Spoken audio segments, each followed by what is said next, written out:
يدخل رجل غابة كثيفة، ينظر ذات اليمين ينظر ذات الشمال فلا يجد أحد، فيقول في نفسه لو عملت هنا معصية من الذي سيراني؟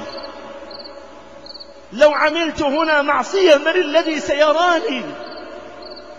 فيسمع قارئا يقرأ يلج أشجار الغابة كلها بقول الله تعالى: ألا يعلم من خلق وهو اللطيف الخبير.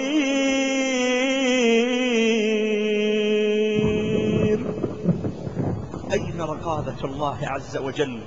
من عين تنظر إلى الحرام، تتبادل مقاطع جوالات الحرام وتنظر فيها وتوزعها. أين رقابة الله؟ أين رقابة الله؟ من لسان يفري في أعراض الأحياء والأموات. أين رقابة الله؟ من أذن تسمع الحرام. أين رقابة الله؟ من بطن يأكل الحرام. أين رقابة الله؟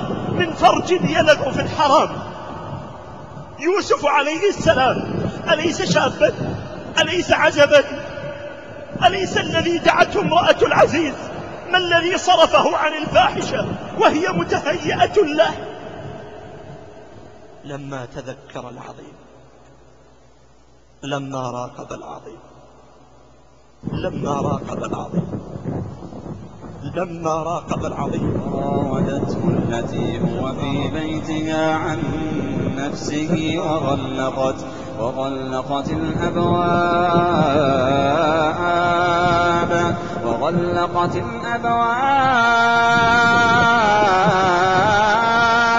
وقالت هيت لك. قال معاذ الله. وراودته التي هو في بيتها عن نفسه وغلقت الأبواب وقالت هيت لك. قال معاذ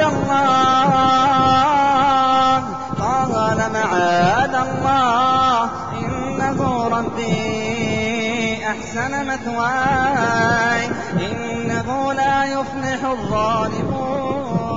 وأخيرا نراقب الله عز وجل.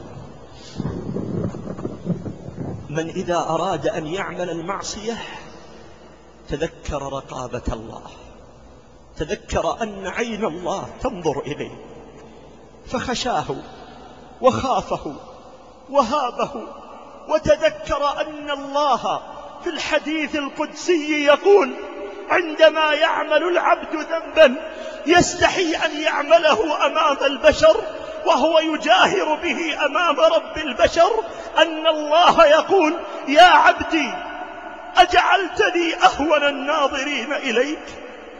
يا عبدي أجعلتني أهون الناظرين إليك؟ كم عصيناه وكم أذنبنا وكم أجرمنا في حقه وكم فرطنا، فلو كان عندنا من البشر فلان وفلان لما عملنا، لكننا نسينا رقابة الله. يا أيها الناس اتقوا ربكم واخشوا يوما لا يجزي والد عن ولده ولا مولود هو جاز عن والده شيئا.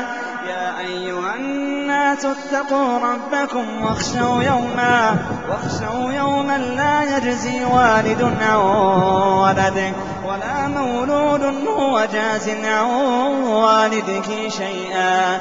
إن وعد الله حق فلا تغرنكم الحياة الدنيا ولا يغرنكم بالله الغرور. إن الله عنده علم الساعة وينزل الغيث ويعلم ما في الأرحام وما تدري نفس ماذا تكسب غدا وما تدري نفس بأي أرض تموت. إن الله عليم خبير. أخي أحسن راقب ربك الذي لا تراه أنت في الدنيا، ولكن الله سيكافئك بأن تراه في الجنة في يوم عظيم بكى الصالحون الليل والنهار يسألون الله ألا يحرمهم ذلك اليوم. وإذا أردت ما يدعوك إلى الإحسان والمراقبة فتذكر لذة النظر إلى وجه الله، لذة النظر إلى وجهك الكريم والشوق إلى لقائك في غير ضراء مضرة ولا فتنة مضلة برحمتك يا أرحم الراحمين.